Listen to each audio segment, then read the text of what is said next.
एका महत्त्वाच्या प्रसंगी या ठिकाणी सगळे उपस्थित आहोत, ते म्हणजे आपले भारतीय जनता पक्षाचे खरे मूळ आणि आधारस्तंभ जे स्वर्गीय श्री गोपीनाथरावजी मुंडे यांच्या पुण्यतिथी निमित्ताने आपण या ठिकाणी सगळे एकत्र झालेले आहोत.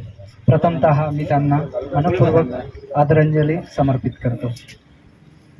या ठिकाणी हे ठिकाण जे भगवानगड या नावाने आता डेव्हलप होणार आहे आणि त्या ठिकाणी त्यांच्या ज्या योजना मी ऐकल्या त्या ऐकून खूप छान वाटलं की कशा पद्धतीने या ठिकाणी या जागेचा ते वापर करणार आहेत आणि याला कसं एक सुंदर रूप आणि पर्यावरणाचं एक ठिकाण की ज्या ठिकाणी खऱ्या अर्थाने लोकांना, पक्ष्यांना, सर्वांना एक आसरा मिळेल. आणि त्यासाठी आम्हाला त्यांनी जे या ठिकाणी एक संधी देणार आहे झाडं वाढवण्यासाठी, तर त्यासाठी प्रथमतः मी त्यांचे आभार मानतो. कारण आम्ही अशी संधी बघत असतो की कुठे आपल्याला झाडं लावायला मिळतील, त्या ठिकाणी सगळ्या सोयी असतील, पाणी असेल, त्या ठिकाणी प्रोटेक्शन असेल, ते आम्हाला या ठिकाणी मिळणार आहे. जे आमचा जो महत्त्वाचा भाग आहे त्याबद्दल मी सांगतो, बाकी तर तुम्हाला सगळ्यांच्याकडून ऐकायला मिळणारच आहे. तर या ठिकाणी आम्ही एक शब्द देतो, आश्वासन देतो की सुनील भाऊ आणि तुम्ही सर्व मान्यवर यांनी जे आमच्याकडून अपेक्षा ठेवलेली की या ठिकाणी खूप छान तुम्ही झाडं वाढवा, त्यांचं संगोपन करा आणि खूप छान ही जागा डेव्हलप करा. तर आम्ही निश्चित मनापासून कल्पतरू निसर्ग सेवा संस्थेच्या वतीने मी सांगतो की आम्ही पूर्ण वेळ देऊ, योगदान देऊ आणि या ठिकाणचं पूर्ण या जागेला हिरवं करूयात. आणि बाकी तुम्हाला गोपीनाथरावजी मुंडे यांचं काय आपल्या योगदान होतं आपल्या महाराष्ट्रासाठी, पूर्ण देशासाठी, ते या ठिकाणी खरे जे ज्ञात ज्यांना खूप चांगल्या प्रकारे माहिती आहे ते तुम्हाला सांगणारच आहे. मी पर्यावरणाच्या रक्षणासाठी तुम्ही आम्हाला जी संधी देत आहे त्यासाठी खूप खूप तुम्हाला धन्यवाद देतो. सर्व वरणगाव शहरातील स्वर्गीय गोपीनाथरावजी मुंडे यांच्या विचारधारेवर प्रेम करणारे सर्व नागरिक, माझे बंधू, स्वर्गीय गोपीनाथरावजी मुंडे यांच्या बाबतीत सांगायचं तर म्हटलं तर महाराष्ट्रात भारतीय जनता पार्टीचं सर्वात मोठं कार्य जे आहे त्यांनी वाढवण्याचं काम या ठिकाणी केलेलं आहे. आणि त्यांच्या आखाड्यातूनच या ठिकाणी आमचे माजी नगराध्यक्ष सुनील भाऊ काळे हे सुद्धा त्यांच्या पावलावर पाऊल ठेवून या ठिकाणी आपल्या वरणगाव शहरात भारतीय जनता पार्टीचं कार्य वाढवत आहेत. स्वर्गीय गोपीनाथरावजी मुंडे यांची जी कार्य आहे ते किती प्रमाणात सांगितले तरी ते या ठिकाणी कमी पडणार आहे. तरी मी आजच्या या पुण्यतिथीनिमित्त शिवशक्ती शैक्षणिक सांस्कृतिक मंडळ व वरणगाव शहर पत्रकार संघाच्या माध्यमातून स्वर्गीय गोपीनाथरावजी मुंडे यांना श्रद्धांजली अर्पण करतो व माझे 2 शब्द संपवतो. वरणगाव शहर भारतीय जनता पार्टीच्या कार्यालयाच्या माध्यमातून आपण सर्व प्रमुख पदाधिकारी, सर्व कार्यकर्ते आणि या ठिकाणी सर्व आपल्या साहेबांवर प्रेम करणारे सर्व सुखचिंतक आणि आपले सर्व पदाधिकारी सगळ्यांनी आपल्याला ह्या महाराष्ट्रामध्ये सगळ्यांनी बघितलंच आहे चित्र कसं आणि काय काय घडत आलेले आहे. बरेच जुने लोक याच्यामध्ये आज आहे 85-86च्या दरम्यानच्या आणि या 2023-24च्या दरम्यानामध्ये. आज साहेबांच्या पुण्यतिथीनिमित्त मी आपल्या सर्व भारतीय जनता पार्टीच्या सर्व प्रमुख पदाधिकारी, कार्यकर्त्यांना त्या ठिकाणी करू इच्छितो की मित्रांनो, ह्या पुण्यतिथीनिमित्त आपण जो आज कार्यक्रम घेतलेला आहे याचा उद्देश आपण काय करायला पाहिजे, काय करता येईल आणि पुढे काय आपल्याला वाटचाल केली पाहिजे, हा एक आपल्याला महत्त्वाचा एक पायण आहे आणि आपण त्या पायावर पाय ठेवून आपण पुढे निघाले पाहिजे. साहेबांनी गेल्या त्यांच्या कारकिर्दीत 25 ते 40 वर्षामध्ये जवळजवळ 45 वर्ष झाले असतील त्याच्या कारकिर्दीत, मला अंदाज सांगतो. त्यांनी जे कार्यपद्धती ज्या ठिकाणी उभं केलं त्या सामाजिक कार्यकर्ते म्हणून त्यांची सुरुवात झाली वंजारी समाजामध्ये आणि त्यानंतर त्यांनी आपली वाटचाल पुढे घेतली. या बहुसंख्येनं इतर बहुसमाज त्यांना सोबत घेऊन, ओबीसी समाजाला सोबत घेऊन त्यांनी जे वाटचाल सुरुवात केली तर मला वाटतं की त्या ठिकाणी अनेक समाज आहेत, परंतु काही समाज माझ्या लक्षात आला आहे, मी ते नाव घेणार आहे.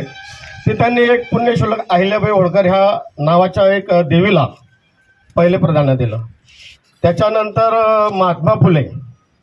महात्मा ज्योतिबा फुले यांना सुद्धा त्यांनी सोबत आणि अनेक सर्व समाजाचे घेत गेलं. पण त्यांनी एक माधव पैठण म्हणून ह्या महाराष्ट्रामध्ये त्यांचं कार्यपद्धतीचं एक असं जाळं आणि त्यांनी जे सुरुवात केली की सर्व समाजाला जर घेतलं, असं एक एक समाज गोळा करत मी या 2-3 समाजाचे नाव घेतले, पण सर्व समाजाला घेतले, सर्व समाज आपले त्यांनी घेऊन एक एक झाडं त्या ठिकाणी असं उभं केलं की शून्यातून जग निर्माण होतं असा आपला हा कार्यकर्ता आणि नेता म्हणून आपल्याला लोकनेता म्हणून आता महाराष्ट्रामध्ये मिळालेले होते. आणि दुर्दैवाने त्यांच्या काही काळामध्ये त्यांचं ते आज स्वर्गवासी झालेले, परंतु त्यांची आपण कधी समजा भारतीय जनता पार्टी कार्यकर्ता म्हणून जर त्यांची आपण रूपरेखा आणि त्याचे विचारधारा आणि विचार आपण जर घेऊन निघाले असले, घेऊन चालले, तर नक्कीच तुम्ही पण गोपीनाथ मुंडे होणार, याच्यात कुठलीही शंका नाही.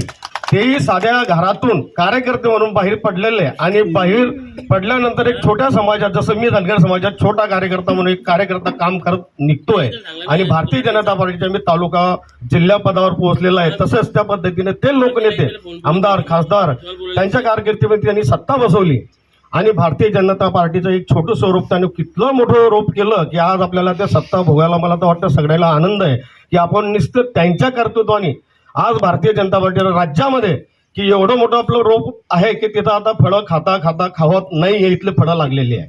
ते त्यांनी एक लेख लिहिलेला होता मागे, पुण्यश्लोक अहिल्याबाई होळकर हे लोक राज्यकर्तेच होते आणि ते समाज कार्यकर्तेच होते. त्यांचे आपले 5 झाडं शेतात लावायचे, प्लाटीत लावायचे, आता प्लाटी झाल्या, तेव्हा शेत होते, वाडे होते, आपले वस्ती होती, ह्या वाड्यावर आपण ते लावायचे सांगितले होते, शेतात लावायचे सांगितले होते. असे ते 5 झाडं लावायचे जेणेकरून नीव असेल, पिंपळ असेल, जे ह्या आपल्या परिवारांना जे साथ देणारे झाडं असतील, त्याच्यातून ऑक्सिजन वगैरे जे आपल्याला आरोग्यदायक असतील असे ते 5 झाडं, ते 5 झाडं लावायचे आणि आपल्या सर्व आरोग्य समृद्ध व्हावे, ह्या प्रत्येक मनुष्य आरोग्य निरोगी राहावे अशासाठी ते 7 आणि 5 गोरगरिबांना एक उद्देश आणि एक संदेश काढला आणि त्याने ते 7 आणि 5 म्हणजे झाले किती 12 त्या नावाने पुण्यश्लोक अहिल्याबाई होळकरांनी हे असं सुरुवात केली. त्या नावाने आज आपल्याला माहिती आहे 7-12 हा काही कायदेशीर नाही होता त्यावेळेस आणि आता कुठे धरला जातो, पण 7-12 त्या नावाचा तो उतारा शेताचा ठरला, तिथून ते सुरुवात झालेली आहे. आणि त्यांनी ते झाडा रोपचर लावताना एका शेतकऱ्याने लावले 5, कोण्या शेतकऱ्याने 7, कोण्या शेतकऱ्यांनी परत 5, कोणी शेतकऱ्यांनी प्लॉट धारकांनी कोणाच्या एक वाड्या वस्तीवर 5-7 करता असा 7-12 म्हणून त्या उतार्याला नाव पडलेलं आहे राज्यामध्ये आणि ह्या राज्यातून 7-12 पूर्ण देशात फैललेला आहे म्हणून त्याला 7-12 म्हणतात.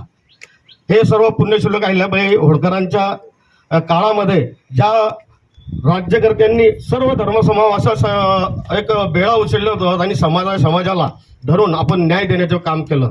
त्या पैणावर आपल्या नेत्यांनी सुद्धा आज पूर्ण देशाभरात, राज्यातच नव्हे तर देशाभरात लोकनेते म्हणून त्यांनी जे काम राबवलं गोपीनाथजी मुंडे साहेबांनी, ते आपल्याला त्यांचं कौतुक करता करता आपल्याला 2 दिवस कमी पडतील असं मला वाटतं. या अशा साहेबांचं आपल्याला अभिवादन केलंच पाहिजे आणि त्यांच्या पुण्यतिथीनिमित्त आपण आपला एक संदेश घेऊन गेला पाहिजे प्रत्येक आपल्या कार्यकर्त्यांनी की आपण कुठे ना कुठे 5, 7, 1 जो कोणी आपल्याकडून एक झाड उगवत असतील तर 1 उगा, 5 असतील तर 5, 7 असतील तर 7 हा संदेश घेऊन गेला पाहिजे आणि वृक्षारोपण आपण सर्व ठिकाणी केलं पाहिजे. भारताचे केंद्रीय ग्रामीण विकास मंत्री स्वर्गीय गोपीनाथजी मुंडे साहेब यांची आज पुण्यतिथी आहे.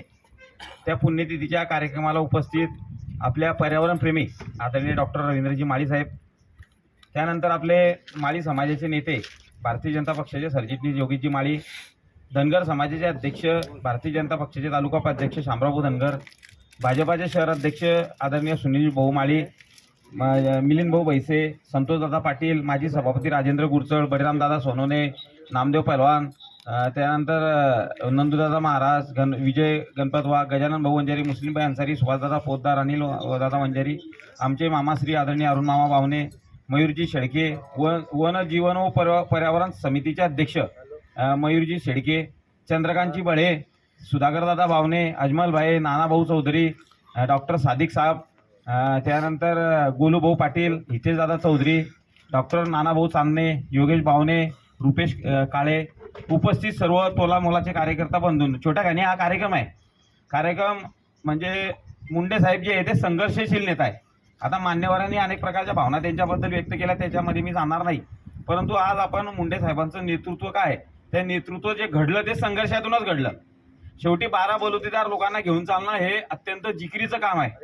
केव्हा केव्हा असं वाटते की साला एवढं करत असताना येले बोला तेले बोला, या आपल्या एवढा दम छाटतो तर या नेत्याचं देशभर यांनी ते जाळं विणलं, यांचा दम केवढा छाटत असेल किंवा त्यांना संघर्ष किती करावा लागेल असेल. शेवटी समाजाच्या राजकारणातली एक अवस्था एक बदलली पाहिजे असं माझं मत आहे की आपण कोणताही विषय जर कधी आला, कोणताही नेतृत्व जर उभं राहिलं तर त्याला जातीच्या हिच्यामध्ये पारड्यामध्ये तोडतो. पण ही अत्यंत चुकीची प्रथा या लोकशाहीच्या दृष्टीने आपल्या हिच्यामध्ये समाजामध्ये घडते आहे आणि ते लोकशाहीची प्रथा कुठेतरी त्याला तिलांजली दिली पाहिजे असं माझं मत आहे. ज्यावेळेस गोपीनाथ मुंडे साहेबांनी कामाला सुरुवात केली त्यावेळेस त्यांनी जातपात पाहिली नाही, परंतु आता दुर्दैवानं जातीचं पातीचं राजकारण होते आहे. ते अत्यंत दुर्दैवी आहे. लोकशाहीला कुठेतरी घातक स्वरूपाचं राजकारण त्या माध्यमातून इथे सुरू आहे. समाजात अस्वस्थता त्या माध्यमातून निर्माण झाली आहे की आपण म्हणतो की बा हे एक झालं की आपण तरी सर्वांनी एक संकल्प केला पाहिजे, एक संघर्ष आजच्या या पुण्यतिथीच्या माध्यमातून आपण एक संकल्प केला पाहिजे की मुंडे साहेबांनी जसं सर्व जाती धर्माला घेऊन चाललं, आपलं तसंच चालू आहे वरणगाव शहरात. आपण 18 पगड जातीला 12 बोलवतीदार लोकांना बरोबर घेऊन काम करतोय. असं काही नाहीये की याला घेतो त्याला सोडतो, त्याला धरतो. त्याकरता छोटे छोटे जे समाज आहे त्या समाजाला घेऊन चालणं, वंचित लोकांना घेऊन चालणं आणि त्याला न्याय देण्याचं काम करणं, एवढं काम हे आम्ही मी स्वतः म्हणतो मी नाही करता. हे आम्ही सर्व जे टीम आहे हे टीम त्या माध्यमातून करते. प्रत्येक जाती धर्माला बरोबर घेऊन चाललं तर कुणी जात हा विषय नाही. माझ्या जीवनात तर माझ्या डोक्यामध्ये कधी जात आली नाही की मी कोणत्या जातीचा आहे काय जातीचा आहे, की मी सर्व समाजासोबत राहतो.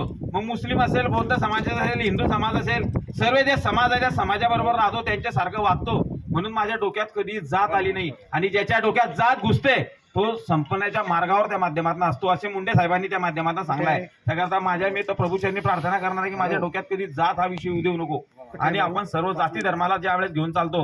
हा एक कठीण परिस्थिती आहे. कठीण परिस्थितीमध्ये अनेक संघर्ष करावा लागतो, अनेक तडजोडी, अनेक आपल्याला तिथे ठोकऱ्या खाव्या लागतात.